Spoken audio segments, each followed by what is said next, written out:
Welcome everybody to another exciting episode of HomeKit Insider. You've got me, your host as always, Andrew O'Hara, and I'm riding solo this week, but fret not because we have a jam-packed episode per usual, it seems. There always seems to be more smart home stuff to talk about, so let's go ahead and get right into it. Starting off, I do want to give a little plug to a recent video. It actually went up over the weekend. If you're listening to this anytime during the week, it went up on Sunday. I did a whole video breaking down some of my favorite apps to use Apple standby modes. If you do like using that, whether to control smart home accessories as a smart display, anything like that, go check out that video. I've put a link for it inside of the show notes. Makes it easy to find. Getting to the actual news. iOS 18.4 was fully released. We had a full release of 18.4, and then we had the beta of iOS 18.5, though fortunately there was nothing in that we really need to get into. 18.4, bunch of stuff. The flagship feature that all of us care about would be robotic vacuum cleaner support inside of the Home app, as well as Matter support for smoke detectors and CO detectors. That is also included in that.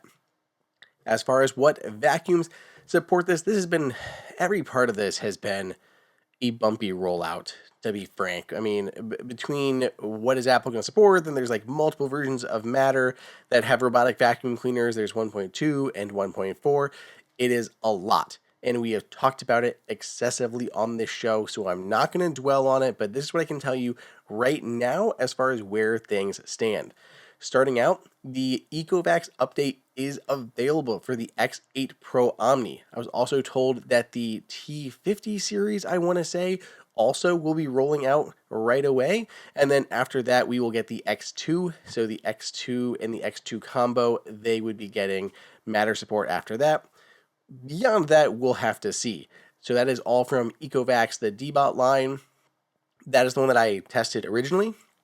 But if we're looking outside of Ecovacs, Roborock is also supporting Matter. They this is also weird, but they put out the firmware that enables Matter for the their new Sonos 10 and 10R, but there's no accompanying app update. So like I have the firmware on my robot, but I cannot test it because I do not have a new version of the app. So that should be out. They tell me that they should see the app update hitting by April 8th. So Tuesday of this week, April 8th, we should have that app update as well as the firmware to enable it on the latest Roborock models. The other models that will be supported, again, right now we have the Sonos 10 and 10R with it. Then we should be getting the Z70 when that comes out this spring. So it's not out now, but that model should launch basically with Matter. The S8 Max Ultra and the Q Revo Slim, they will be coming next. And then we'll have even more models. I think the Curve is on there, the Q Revo Curve, Q Revo Edge, all of those will be, I think, inside of that. And then more models to follow, though there was no specifics on exactly which ones those are. But yeah, lots of Roborock ones, lots of Ecovacs ones launching basically right now with Matter. And then we're going to have updates from SwitchBot as well as many other manufacturers that I've been speaking to. More to come. So stay tuned if you are excited to find out if your robotic vacuum cleaner will support Matter. Now we have some less fun news, which again feels like something that I have repeated on this podcast umpteen times. We have yet another timing update on Apple's Smart Display. Okay, so Bloomberg put out its usual like weekend roundup on some Apple news, and this one isn't great. Basically, Mark Gurman is saying that Apple is now looking to potentially delay its Smart Display into 2026, all because it is waiting on Apple Intelligence and the revamped version of Siri to finally launch. This is such a bummer and a letdown for so many reasons. We all know it's supposed to launch the spring of 2025, and then there was, they were pushing it because they wanted to have really nice synergy with like iOS 19 and the UI design changes. And I'm like, okay, fine. That way you don't leak anything with the smart display, and the smart display doesn't have to get revamped around dub to mesh with that. So fine, do it right after that. So we thought it could be coming like right after dub, maybe even to the fall. It'll be coming out at the iPhone event. Now 2026 is looking like more and more a possibility. Here's my take on this. Few people will be buying this specifically for Apple Intelligence or next gen Siri. I think you're going to have a good core group of smart home enthusiasts that are going to be excited by this, and HomePod buyers that are going to be buying this anyway, because people are buying HomePods without caring about Apple Intelligence. Would things like that be nice? Yes. But they're still selling plenty of HomePods without that. And this adds a lot more value to it between the doorbell and camera and security situations and FaceTime calls, the new recipes and the food app. Like, we have a bunch of other reasons to buy this besides just Apple Intelligence. If they launch with what they have now for Apple Intelligence, as in like just ChatGPT integrations and things like that, and be able to visually show some stuff on a smart display, I would still be happy with it, because it would still allow more easy smart home control as well as other benefits. I still think it is worth doing. I don't think like people are going to be on the fence like, well, if it doesn't have Apple Intelligence, I'm not buying it. I get it. Apple feels like they're behind, and in many ways they are, but everyone else is struggling with this too. I mean, Amazon was supposed to be launching their new version of its smart assistant in Waves and stuff, and I've heard of almost nobody actually having access to it. I don't think I've seen anyone have access to it yet. So it's not like this is out there and everybody is doing it already. It's coming in waves, and I think Apple could launch this now, still be successful, and then add a new version of Siri later. So please consider that, Apple. Consider bringing it out the second half of this year. Let people start really getting into the smart home. Upgrade it next year to give more value to it. And as Apple looks to introduce more possible hardware between a facial recognition, doorbell, and security cameras. So we'll see. Just not the exciting news that I was hoping to hear regarding the timing on Apple Smart Display. Going over to things that are getting killed off, Google is ending support for its Nest Protect as well as its lock. And I'm not entirely surprised, because it is Google and they have a long history of introducing products and then quickly killing them off only a few years later when they have some people that like them, but not nearly enough to satiate their demands. So I was a big fan of the Nest Protect smoke detector. I had the first model, and I thought it was great. It was a really nice, smart smoke detector. And you could the problem that it had at launch was that you could wave it to hush. Now, me, a little naive, I thought this was a great feature. That was so cool. I could wave at it, and it would hush itself. So I'm cooking, and I could wave, and it would shut up. But here's the problem with that. People also tend to frantically flail when there's a fire, or they're trying to put out a fire, and that would cause the smoke detectors to be quiet when they shouldn't. So they literally had to recall them and took out that feature. It was a little bit bummer, but it is still a great product, and I still really liked it, and I had it in that apartment for the longest time until I more modernized and got a few different ones down the line. But I am still super disappointed that they're killing this thing off. It was just another part of the Nest line that is going away. And their replacement is not nearly as good, and I have a lot of problems with it. So they're actually partnering with Resideo to make a new model, and Resideo is basically doing everything, but this has some nice tie-ins to the Google community. Basically, it works with the Nest Protect Weave that they have, the Google's Weave, which is using Thread, but it talks to different Google devices. So when there's something detected, it can pass that around to your other interconnected alarms. There's both a wired and a wired version and a battery powered version that's going to be available. It's coming out later this year, $129. It's going to be losing the presence sensor that could be used with Google Home. It's losing the night light feature. It's also kind of expensive at $129. And the kicker, it won't support Matter. So they're replacing. I would have preferred had Nest come out with a really nice version again that supported Matter and it could play with everyone, and I would consider upgrading to that in a heartbeat for some of my locations. But instead, we're getting this like still expensive hardback version from Residio that won't play nice with anybody else unless you're using Google Home. So I'm very bummed by this. Similarly, there is a new Yale lock that they are partnering to do. So it is a similar aesthetic as many of the Google products. So it'll pair well with like your doorbell if you have like the Nest doorbell, because they're still going to sell that for the time being. Who knows for how long? But it'll come out this summer for $170. It has black, gray, and white color options. Now, the good news here is this one is Matter over Thread. So if you look at that and you give it a little head tilt and you think, I do kind of like the look of that one, you can use this with Apple Home that way, though there will be no HomeKey support. Still, Matter over Thread, HomeKey won't be there, and there is a Wi-Fi hub if you need to do that. If you are using Apple Home and you have like a Thread border router, whether it is like your Nanoleaf devices, HomePod, Apple TV, those will all work to give you that basically the same thing as a Wi-Fi hub without having to need that. So some good stuff here with the lock. The lock isn't terrible. It's made by Yale, so like I like Yale. Good stuff there. I have bigger issues with the smoke detector. That is just a poor replacement for the Nest Protect.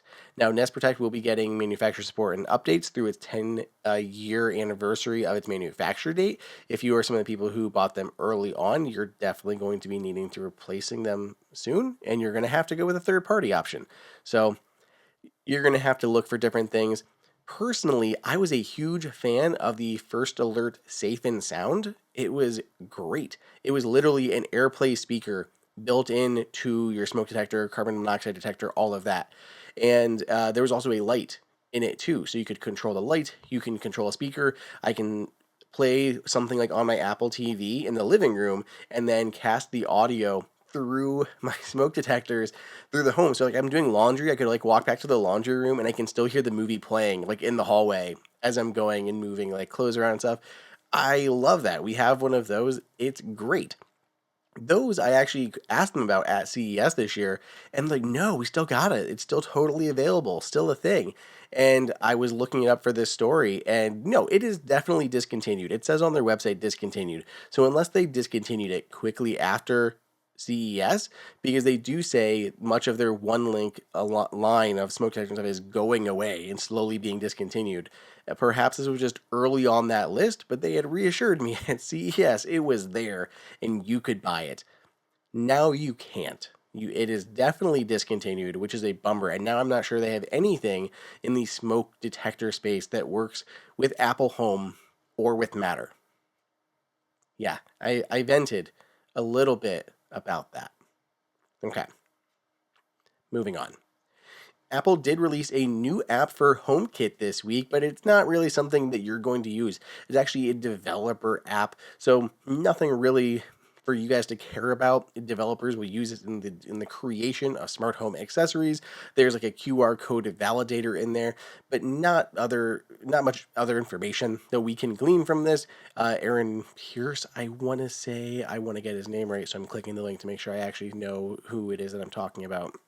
Because there is Aaron Pierce. This is Aaron P613. Okay, we'll go with that. It's in the show notes, but he was able to spot this as one of Apple's unlisted apps. But it's always interesting to see, and Apple's clearly producing more developer tools for people to make more smart home accessories, which is always going to be a good thing. Now, speaking of things that you will see, because you're not going to see that app, you will see your sales going up thanks to Shopify. That's right, we should take our break. Thanks Shopify for sponsoring this episode. I love Shopify for so many reasons, and I have talked to you guys all about them many, many times. But let's just hit a couple of the highlights, things that we love best. From a consumer point of view, it gives me that credibility, or it gives that site that credibility, and gives me that confidence when buying from a website. Just this Christmas, I was looking for sheets for our bed, and we need some kind of weird ones that have like a split top king situation, and there's not that many out there. And I found some ones that looked pretty nice, but I'm like, I don't know this site. Are these good sheets? Are these bad sheets? And am I giving my money to a real company, or am I going to get scammed? Because it could be scammy. And next thing I know, like I'm picking out some sheets, I put them in the cart, I was debating, and as soon as I saw the cart, I'm like, yeah, I'm going to complete this purchase. I'm going to complete this purchase because it was a Shopify website. So I knew I could trust them. I knew where the money was going, my credit card information, and I wasn't going to get scammed. I was protected. I wasn't giving my card information that was going to get swiped by this company. It was all through this secure Shopify checkout. So I felt much better about that. You also have the benefit of things like Apple Pay. There's also Google Pay, Shop Pay, things like that. So that's a benefit too. And as I recently learned, ShopPay can give you money, like money, and you can take that money and spend it on other Shopify websites through the Shop app. Who knew? I didn't know this. But my wife, who apparently shops enough to have accumulated a good amount of shop money, was able to use this on like Aviator Nation, which is a really nice, they have some really cool clothes. I got like an SNL 50th anniversary shirt that was through them. And the Shop app actually had a discount going through Aviator Nation. And then she was able to use her Shop Pay, her shop money, and get even a bigger discount. So she was like able to find brands that she loved and get discounts on them. So tons of benefits here from a consumer point of view. If you're the business, why do you care about some of those things? Aside from the fact that it makes happy consumers, I like shopping at shops that use Shopify, even if I, as the consumer, may not even realize that is why. But on the actual website side of things, it makes things really easy to manage. Manage your inventory. You can manage it between an online store and a physical retail location, ship to store. You can also handle shipping cost. Which countries do you want to ship to? You can pick and choose which ones, automatically calculate tariffs and duties and taxes and all of those things for you, so you don't have to do it. You can focus less on those things and focus more on running your business and creating cool products. You can sell digital goods, physical goods, all these types of things. You can give out gift cards and promo codes, all these benefits to actually running your website and making it successful. They have like the incredibly good converting checkout, which you probably heard all of the reasons why I like that. But there's a lot of reasons to use Shopify. Many of the tech sites that I talk about on this show use Shopify. Moment, Allbirds, Rothy's, Brooklyn, and I said Moment. There's Nomad in there. There's so many. 12 South, they use them. There is a reason for all of that. Upgrade your business and get the same checkout that they all use with Shopify. Sign up for your $1 per month trial period at shopify.com/HomeKit, all lowercase. Go to shopify.com/HomeKit to upgrade your selling today. Shopify.com/HomeKit. Also, do you know who also else uses Shopify? Fast growing trees. True story. Both of our sponsors hopping on that Shopify bandwagon. Fast Growing Trees is also a sponsor for the episode, and I love them just as much. I am picking out our stuff for this year. As we speak, I have a tab open on my browser, and I'm trying to find bushes and stuff that are compatible with chickens, which is a very specific problem, and I don't think they help with that, but they have so many options that, yeah, I can find some that will suffice. So, Fast Growing Trees is wonderful. They are the biggest online nursery in the US with thousands of different plants and over 2 million happy customers. They have all the plants your yard needs, like fruit trees, privacy trees, flowering trees, shrubs, and so much more. Whatever plants you're interested in, Fast Growing Trees has you covered. Find the perfect fit for your climate and space. And I think that's key because I'm someone who likes to plant things, likes to have a good garden and everything, but I don't always know what apple trees are hardy and good here, or what strawberry plants or blueberry bushes. I don't know. When you go into Fast Growing Trees, you can actually tell it where you are, and it tells you what zone you're in, and then you can filter by just the plants and bushes and everything else that makes sense for where you are. And if you do something like order a tree, you might not get that tree right away. They'll actually wait until it is the appropriate time for you to plant that tree. Then you'll get that tree. They will send it to you when it makes sense, so you can put it in your yard and it's going to flourish. Personally, right now, I have 5 trees that I've got from Fast Growing Trees. There's 2 cherry trees and I think 3 apple trees. And one of the apple trees was something I had never seen before, and I can't shut up about it ever since I got it. But it's a 5-in-1 apple tree. Like literally, they took one tree, then grafted on the branches of four others to give you five apple varieties on one tree.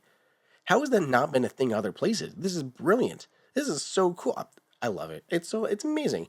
Right now, everything in the yard is blooming. So like that 5-in-1 tree has like all these different colored leaves on it. It's like the one has like red leaves, but I've got like Granny Smith, Fuji, Gala, and one other maybe Pink Lady on that or something. There's all sorts of different ones. So it's amazing and just really cool to see the colored leaves coming on it right now as it's blooming. But they're all doing fantastically well.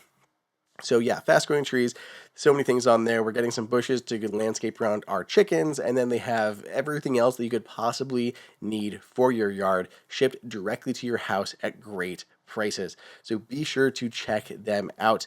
If you haven't already, you can do so. This spring, they have the best deals for your yard, up to half off on select plants and other deals.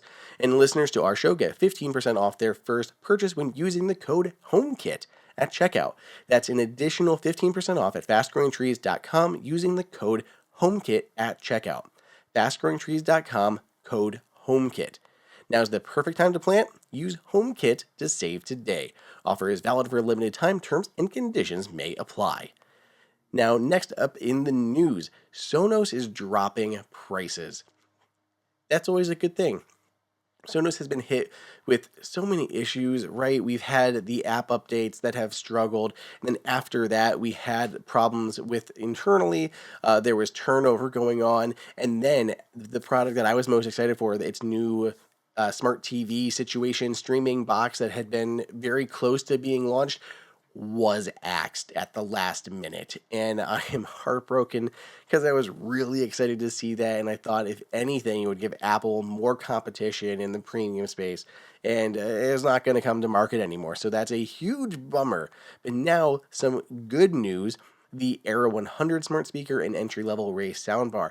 They both now cost only $199. So for the Era 100, $50 price cut. That would originally was like $250, and then the soundbar is $80 off, which I think is much better. That the Ray soundbar came out like 3 years ago. Great soundbar, but it was a little high for where the market had come to because so many people had released soundbars. So while I was really on board 3 years ago, but without really any price drop and so many other competitors coming into the space, a permanent $80 price drop was warranted. But this is great. So Era 100 now $199, Ray speaker also $199, or soundbar $199. Happy for both of them. Like, great updates for those products in terms of pricing. Also, I found this really interesting. They are running a Trello board for their app updates. So if you are curious, like, how are they coming? What new features are they working on? What are they hearing from customers? They have a public Trello board where they're tracking all their progress on app updates. I have never seen a company work so hard to regain their customer trust. I still see people hurt by what they have, done in that beleaguered app update that was released, but this is incredible. They have pushed out update after update after update to that app. They're now dropping prices on a couple of their products. I hope they continue to do well because they make really nice stuff. So hopefully we see more from them. I'm excited to see what other hardware they will be releasing. Maybe we'll find something out later this year. The Aqara G5, I have not even had the G5 Pro camera for long, and Aqara is already releasing a pretty major update to this thing. So they have a whole Reddit post where they break down all these features, but I'll give you the highlights. First, free 24/7 cloud recording for 6 months with the purchase. So if you buy the camera, you immediately get 6 months of their 24/7 activity-based monitoring and stuff for free, or storage for free. So that's really nice. It's not like a 1 week or a 1 month trial. You get a full 6 months of that storage.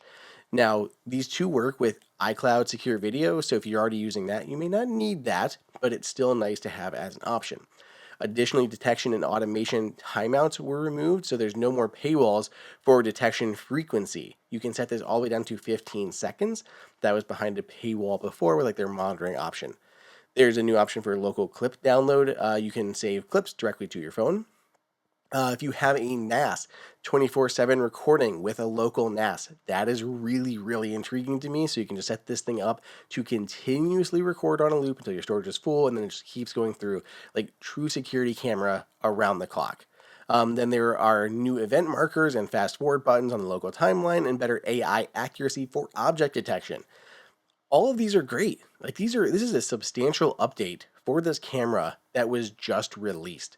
I'm currently testing the Wi-Fi version, and I've been trying to find like the appropriate power cord and some things like that before I can give you guys my full review. But so far, things have been going really well, and this makes things even better. The only thing that I'm curious about is the 24/7 recording with the NAS. I want to try this. I want to see how that works, and I've struggled to find like it doesn't show my Synology on the network, and I do not know enough about setting up like recording with the NAS, like what I need. So something is not working. It's like saying turn on Samba on the NAS. I'm like, but I have like SMB turned on. Um, I don't know. I have not messed with that, so I need to do some more research before I get there. But if you know, maybe you can reach out. Let me know if you tried this yourself or anything. There seem to be people struggling with using Aqara cameras and NAS for their recording. So if you've had any luck with that, reach out. Andrew at AppleInsider.com. I'd love to hear any tips that anybody has. Journey has released a new water bottle. This is the Reevus, Reevus, Reviews? I don't know. Water bottle. And the reason we're talking about it on the episode is because it has Find My support. That's right, it is a water bottle with built-in Find My. Additionally, the top of this thing is a ring that you can use to carry the water bottle around, but it will also tilt up and you can use it as a MagSafe stand for your phone. So you can put your phone there and you can use it to watch content, you can use it to record yourself, just a really handy little stand built into your water bottle. So I like that because like if you're going to the gym and you're like someone who likes to record yourself at the gym to check your form, anything like that, you can do it. If you're creating content at all, you can bring a water bottle around with you and just use that as an impromptu stand for your phone. You can also just turn it sideways and do like, a HIIT workout, Apple Fitness workout, whatever, and use the water bottle as a way to hold up your phone. So lots of really nice uses there. All stainless steel, super insulated, 24 hours keeping your stuff cold. It holds 23.6 ounces.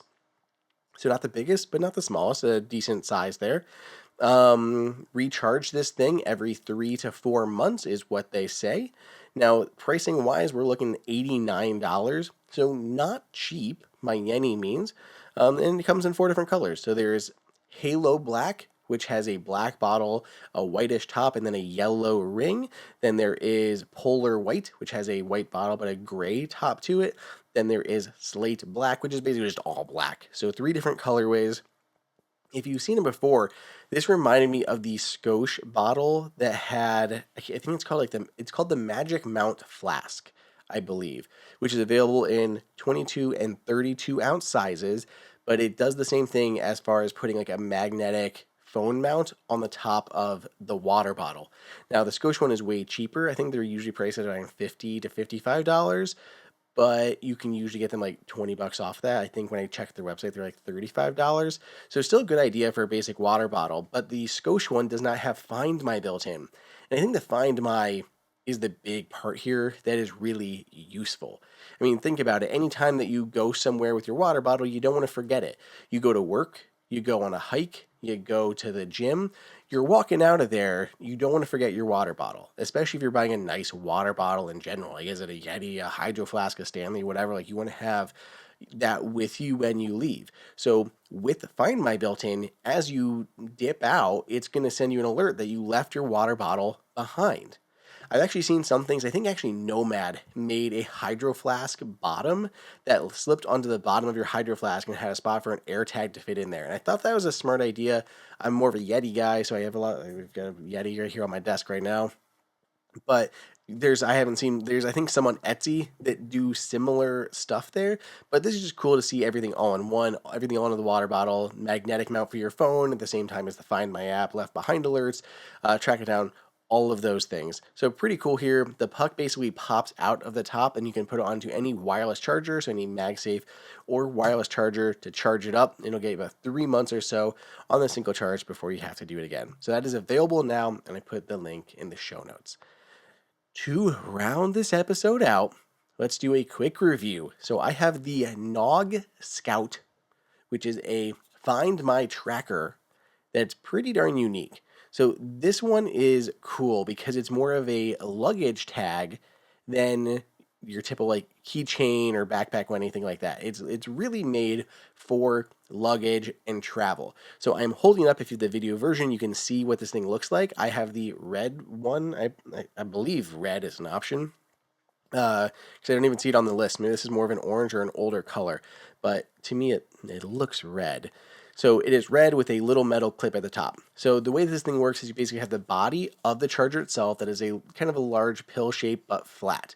Then there is a metal cable at the top. It comes with 2 different sizes of metal cable for you to install it onto your bag. So a short one and a long one. So put this on top of your luggage, you slip that cable through, and then it locks into place. It comes with a little key to remove it, but it's not that hard. It's just 2 kind of little pins.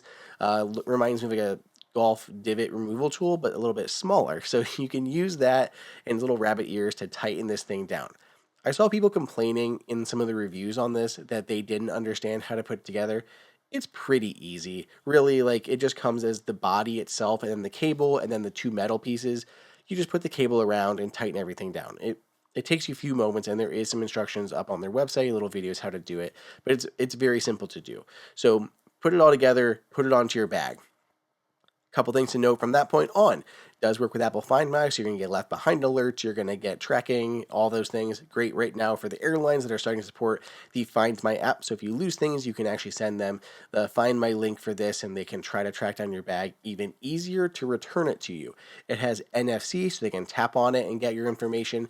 There's also a QR code on the back that they can scan to help connect with the owner as well. So a few different ways for people to see this and get in contact with you. Additionally, it is USB-C to recharge, which is perfect because there's no battery to replace there. Now, some things I don't like that you have to recharge, like the water bottle we just talked about, I don't mind it. Like, I don't hate it, but you have to remember to do it. A water bottle is a little bit, probably a little bit easier, but things like a Find My card in your wallet that is rechargeable, I like the rechargeable. It's more eco-friendly. It's better. You don't have to replace it ever. But the problem is you have to know to do it. You have to say, oh, it's been about 3 months. I better charge my Find My card. So you take it out and put it on a charger. When it's in your wallet, it's kind of like out of mind. And you don't remember to actually charge it until you lose your wallet. Then you're like, well, shoot. I really wish I would have remembered to charge that thing. This, I think, makes sense because you just charge it before you leave. You're packing your bag, you bring your luggage upstairs, you plug in a USB-C cable to let this thing juice up while you pack your bag, and then you close your bag and you're on the way. You're on the way. You're all set. So I think that makes really good sense. Very easy to do just as you're packing. It's part of that routine as you're getting your luggage ready to go, and you have this tracker on there that cannot be removed, or at least not easily without some bolt cutters to actually remove this thing, since it is like, metal cable. I really like that. Now, the one unique feature that they also have on top of that, because you could still use an AirTag, just put it in your bag somewhere, they'd have to find it. You could use other ones that clip onto the top. There's a lot of those, but those can be removed. What makes this even better as an optional feature, when you pair this with the Knog app, so that's Knog, by the way, you have this like theft deterrent device. So you turn this on, and if anyone takes your bag, the alarm sounds. So it has an 85 decibel siren built into this thing, and when there's motion detected on the bag is moved, the siren goes off. So basically you're sitting there at, you're at an airport and your luggage is sitting next to you and somebody walks by and absconds with your bag, it's going to start beeping.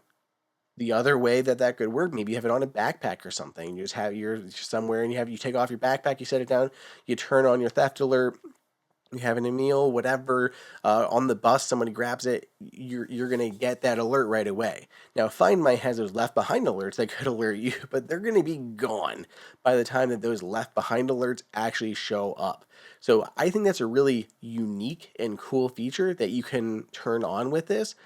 My only problem with it is you have to remember, one, to do that, and then two, to turn it off. Because if you turn that on and then you forget and then you pick up your bag, you're going to set off your own siren. So just something to keep in mind. But I do really like it. It gives you more peace of mind, and it's much more designed for luggage versus other Find My solutions. Pricing isn't too bad. I had this pulled up before the episode and I have forgotten how much it is. So $60. $60 I don't think is too bad. You're looking at an AirTag, which is technically like $29. So double that price, but it comes in colors. It has an actual cable on there. The motion detecting alert situation, the NFC and QR codes to get in touch with people. I think this is a very smart product. I like it. The colors that you can choose from, there is pitch black.